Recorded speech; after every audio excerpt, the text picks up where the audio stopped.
Welcome to easy chemistry. Dear students, हम chapter number 5 electrochemistry पढ़ रहे हैं। आज हमारा टॉपिक है मोलार कंडक्टिविटी, जिसका सिंबल है लैम्डा। चलिए देखते हैं क्या लिखा है। The electrolytic conductivity is not suitable for comparing conductivities of different solution. अगर आपको दो या दो से ज़्यादा सॉल्यूशन दिए गए और इसमें अगर आपको किसकी कंडक्टिविटी ज़्यादा है और किसकी कंडक्टिविटी कम है ये चेक करना है, तो हम इलेक्ट्रोलाइटिक कंडक्टिविटी के ज़रिए इसे चेक नहीं कर सकते हैं। तो इसके लिए कुछ कंडीशंस होनी चाहिए। देखिए आगे क्या लिखा है। The conductivity of a solution depends on number of ions present in unit volume of solution. यहाँ पर जितने आयंस मौजूद रहेंगे सॉल्यूशन में और कितना वॉल्यूम दिया गया है यूनिट वॉल्यूम, उतना ही उसकी कंडक्टिविटी रहेगी। डियर स्टूडेंट, यहाँ पर एक एग्जांपल हम देखते हैं। देखिए यहाँ पर आपको दो सॉल्यूशन नज़र आ रहे हैं। एक इलेक्ट्रोलाइट ए है और दूसरा इलेक्ट्रोलाइट बी है। ये दो अलग अलग इलेक्ट्रोलाइट है, एक ए है और दूसरा बी है। तो आपको ये चेक करना है कि कौन से इलेक्ट्रोलाइट की कंडक्टिविटी ज़्यादा है। तो इसके लिए हम सॉल्यूशन को सिर्फ देखकर नहीं बता सकते हैं कि किसकी कंडक्टिविटी ज़्यादा है। इसके लिए हमको ये चेक करना पड़ेगा कि इस सॉल्यूशन में आयंस की तादाद कितनी है, कौन से सॉल्यूशन में आयंस ज़्यादा है और कौन से सॉल्यूशन में आयंस कम है।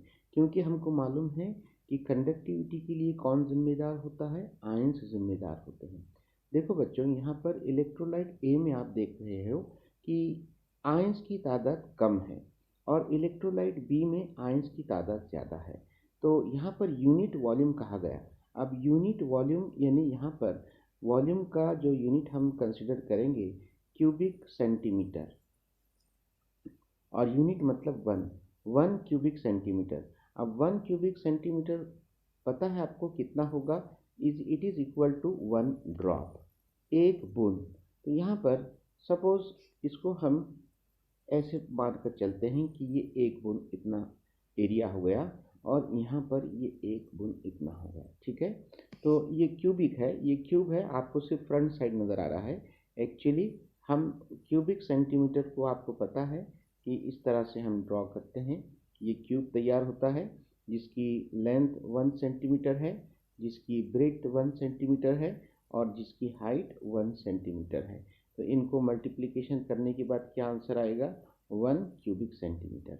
तो यहाँ पर ये एक ड्रॉप या एक बूंद जो है, एक खतरा सॉल्यूशन का, उसमें कितने आयंस आ रहे हैं? इलेक्ट्रोलाइट ए में देखिए 2 या 3 आयंस आ रहे हैं, जबकि इलेक्ट्रोलाइट बी में आयंस की तादाद ज़्यादा है। इसलिए यहाँ पर हम ये बोल सकते हैं कि इलेक्ट्रोलाइट ए की कंडक्टिविटी कम है, क्योंकि यहाँ पर यूनिट वॉल्यूम में जो आयंस मौजूद है वो कम है। और इलेक्ट्रोलाइट बी की कंडक्टिविटी ज़्यादा है, क्योंकि यहाँ पर यूनिट वॉल्यूम में आयंस की तादाद ज़्यादा है। तो बहरहाल हम ये कह सकते हैं कि the solution of higher concentration contains more ions. ऐसा सॉल्यूशन जिसका कॉन्सेंट्रेशन ज़्यादा होता है उसमें आयंस की तादाद भी ज़्यादा होती है। यहाँ पर सॉल्यूशन बी का कॉन्सेंट्रेशन ज़्यादा नज़र आ रहा है, क्योंकि यहाँ पर आयंस की तादाद ज़्यादा है। And exhibits higher conductivity. इसलिए हम कह सकते हैं कि इलेक्ट्रोलाइट बी की कंडक्टिविटी ज़्यादा है और इलेक्ट्रोलाइट ए की कंडक्टिविटी कम है than the solution of lower concentration. To compare conductivities of different solutions, they must have the same concentration. अगर आपको ये दोनों सॉल्यूशन की कंपैरिजन करना है तो कंपैरिजन बच्चों, अगर ये दो इलेक्ट्रोलाइट होने के बजाय अगर दो स्टूडेंट होते, ये स्टूडेंट ए है और स्टूडेंट बी है, और ये दोनों में कौन ज़्यादा होशियार है, ये चेक करने के लिए आप क्या करेंगे? इन दोनों का एग्ज़ाम लेंगे। तो एग्ज़ाम लेने के लिए सबसे पहली कंडीशन ये है कि दोनों का क्वेश्चन पेपर सेम होना चाहिए, तो ही हम दोनों को एग्जामिन कर सकते हैं। क्वेश्चन पेपर सेम होना चाहिए और दोनों का एग्ज़ाम का ड्यूरेशन भी सेम होना चाहिए और क्वेश्चन पेपर का वेटेज भी सेम होना चाहिए। तो यहाँ भी इन दो सॉल्यूशन की कंडक्टिविटी चेक करने के लिए इन दोनों का क्वेश्चन पेपर यानी कि दोनों का कॉन्सेंट्रेशन सेम होना चाहिए। फिलहाल हम ये दो सॉल्यूशन की कंडक्टिविटी को कंपेयर नहीं कर सकते हैं। क्यों नहीं कर सकते हैं? क्योंकि यहाँ पर सॉल्यूशन ए का कॉन्सेंट्रेशन कम है और सॉल्यूशन बी का कॉन्सेंट्रेशन ज़्यादा है। चलिए आगे देखते हैं। In 1880, the German physicist F.W.G. Kohlrausch introduced the term molar conductivity denoted by lambda। बच्चों, आपको लैम्डा ये भी पता है, ये फिजिक्स में आपने पढ़ा है लैम्डा, और ये एक लैम्डा है। तो बच्चों यहाँ पर इस लैम्डा को कैपिटल लैम्डा कहा जाता है और इस लैम्डा को स्मॉल लैम्डा कहा जाता है। तो यहाँ पर ये लैम्डा हम पढ़ने वाले हैं, जिसे हम कैपिटल लैम्डा भी बोल सकते हैं।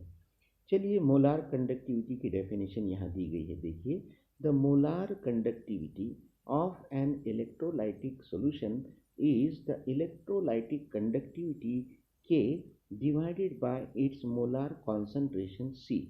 तो बच्चों यहाँ पर देखिए फॉर्मूला क्या तैयार किया गया है मोलार कंडक्टिविटी का, lambda is equal to K divided by C। तो के क्या है यहाँ पर? कंडक्टिविटी है, और सी क्या है? Molar concentration. अब इनकी यूनिट की बात करते हैं।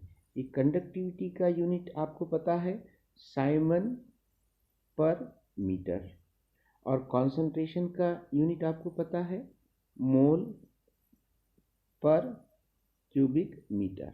ओके, तो हम इसको सॉल्व जब करेंगे तो देखिए आंसर क्या आएगा, साइमन पर मीटर मल्टीप्लाइड बाय, ये मोल जब ऊपर जाएगा तो पर मोल हो जाएगा, और मीटर पर क्यूबिक मीटर जब ऊपर जाएगा तो ये मीटर स्क्वायर, मीटर का क्यूब हो जाएगा, प्लस हो जाएगा। तो m इसका पावर -1 है, ए एम का पावर 3 है, 3 - 1 क्या बचा? मीटर स्क्वायर बचा है। तो हम क्या लिखेंगे, साइमन मीटर स्क्वायर पर मोल। ये यूनिट है बच्चों इसका, लैम्डा का, और लैम्डा क्या है? Molar conductivity. चलिए आगे देखते हैं। सिग्निफिकेंस ऑफ मोलार कंडक्टिविटी, यानी मोलार कंडक्टिविटी की अहमियत क्या है? To understand the significance of molar conductivity lambda, consider volume of a solution containing 1 mole of dissolve electrolyte. बच्चों यहाँ पर देखिए, अब मोल की कंसेप्ट को अहमियत दी गई है कि 1 मोल इलेक्ट्रोलाइट डिसॉल्व होना चाहिए उस सॉल्यूशन में, ये कंडीशन रखी गई है। Suppose the solution is placed between 2 parallel electrodes 1 centimetre apart. तो यहाँ पर ये दो इलेक्ट्रोड्स है सेल के अंदर, और ये दोनों के बीच फासला कितना है? 1 सेंटीमीटर एक दूसरे से दूर रखे गए हैं। और इलेक्ट्रोड आपको पता है कहाँ होते हैं? सेल के अंदर होते हैं। और ये दो इलेक्ट्रोड्स के बीच जो है, ये इलेक्ट्रोड्स है, और ये दो इलेक्ट्रोड्स के बीच जो है सॉल्यूशन रखा गया है, ये इस तरह से। तो ये इलेक्ट्रोलाइटिक सॉल्यूशन है, और इस सॉल्यूशन की खास बात क्या है कि यहाँ पर 1 मोल इलेक्ट्रोलाइट इसमें डिसॉल्व किया गया है, और वॉल्यूम, जितना वॉल्यूम आप इसमें रख सकते हैं वो रख सकेंगे। यहाँ पर वॉल्यूम के लिए कोई शर्त रखी नहीं गई है, वॉल्यूम का कोई लिमिटेशन नहीं है, जितना वॉल्यूम आप रख सकते हैं, लेकिन यहाँ पर 1 मोल इलेक्ट्रोलाइट इसमें डिसॉल्व होना चाहिए, and 1 centimetre apart and large enough to accommodate it. तो ये लार्ज इनफ होना चाहिए, मतलब पूरा का पूरा सॉल्यूशन यहाँ आ जाना चाहिए।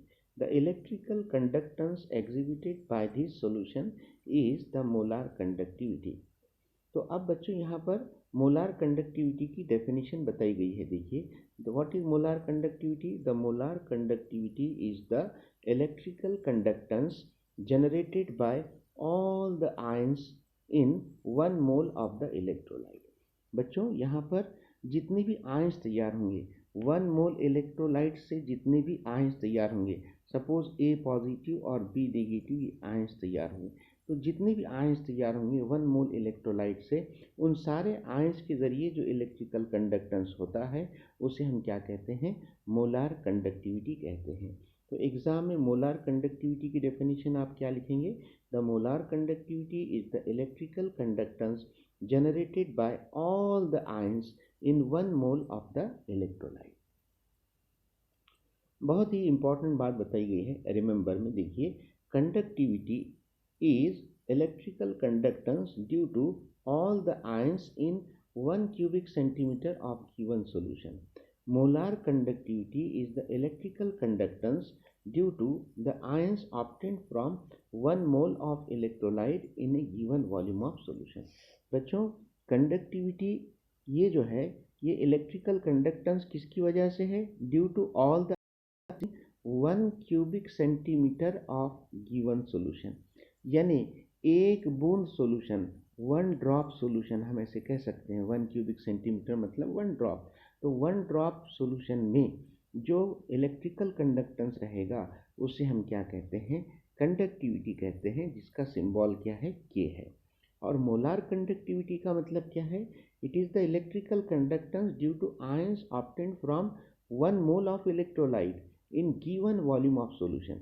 यहाँ पर वॉल्यूम के लिए कोई लिमिटेशन नहीं है, लेकिन इलेक्ट्रोलाइट कितना होना चाहिए? 1 मोल होना चाहिए।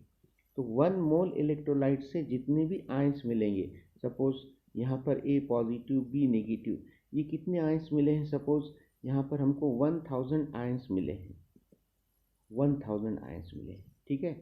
और 1 क्यूबिक सेंटीमीटर यानी एक ड्रॉप में कितने आयंस होंगे? सपोज 2 आयंस है, ठीक है। तो हम ये कह सकते हैं कि यहाँ कौन सी कंडक्टिविटी बड़ी है? मोलार कंडक्टिविटी बड़ी है, क्या कंडक्टिविटी की वैल्यू बड़ी होनी चाहिए? के की वैल्यू बड़ी होनी चाहिए, क्या यहाँ पर लैम्ब्डा की वैल्यू बड़ी होनी चाहिए? तो जाहिर सी बात है कि यहाँ पर लैम्ब्डा की वैल्यू जो है ये बड़ी होनी चाहिए, क्योंकि मोलार कंडक्टिविटी किसकी वजह से है? 1000 आयन की वजह से जो कंडक्टिविटी हो रही है। और 1 क्यूबिक सेंटीमीटर मतलब एक बूंद, और एक बूंद में सपोज कितने आयंस मौजूद है? सिर्फ 2 आयंस मौजूद है। तो 2 आयन की वजह से जो कंडक्टेंस हो रहा है उसे हम कंडक्टिविटी कह रहे हैं। ओके बच्चों, अभी हमने देखा कि lambda is equal to K upon C. अभी आपको पता है यहाँ पर कि 1 upon C is equal to होता है वी, यानी कॉन्सेंट्रेशन, और वी का मतलब वॉल्यूम यानी कि डाइल्यूशन। ये दोनों एक दूसरे के इन्वर्सली प्रोपोर्शनल होते हैं। तो हम इसको ऐसे लिख सकते हैं, लैम्ब्डा इज इक्वल टू के इंटू वी, ऐसे भी हम यहाँ पर लिख सकते हैं। ओके, तो आज के लिए इतना ही। आप इस वीडियो को लाइक कीजिए, ज़्यादा से ज़्यादा शेयर कीजिए, कमेंट कीजिए और इस चैनल को सब्सक्राइब कीजिए। मिलते हैं एक नए वीडियो के साथ, तब तक के लिए गुड बाय।